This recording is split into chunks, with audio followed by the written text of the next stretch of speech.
John Lombardo Jr.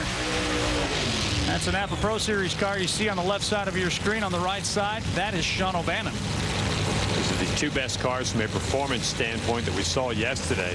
Both drivers running very low 560s. John with that 561, and then Sean lowered the boom with a great 5.60. This car completely apart last night. Bob DeVore, the crew chief, they had that thing field stripped, and they said that once they got the heads off it, the NHRA tech guys came by and said, hey, we want to check and make sure that this is right, the size of the engine and everything. And Bob said, you know, it was actually nice of them, for a team like ours, for them to wait till we had the heads taken off of it so they could come down. Didn't put a lot of undue stress on it.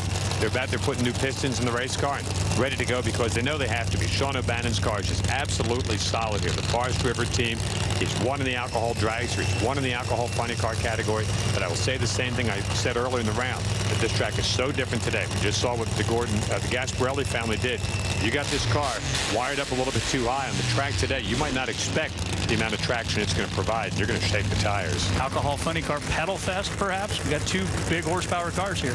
Yeah, and as young as Sean O'Bannon is, he's actually the veteran of the two in this pair. But John Lombardo has shown me a lot over the last couple of races. He's got a good race team.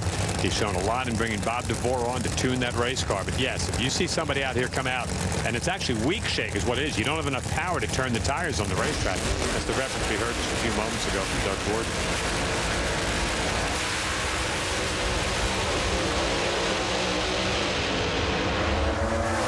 Tire shake, just a great run. 557, 258, and O'Bannon gets the job done.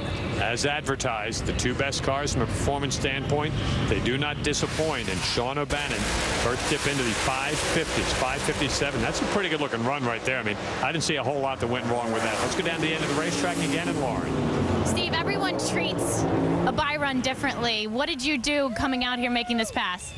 We went for it. We figured we had a bye run. We wanted to see what the track would take, and obviously we did a little too much. But, you know, it was a bye run, so we had to go for it. That's kind of our deal. I think you were just trying to show off for your dad.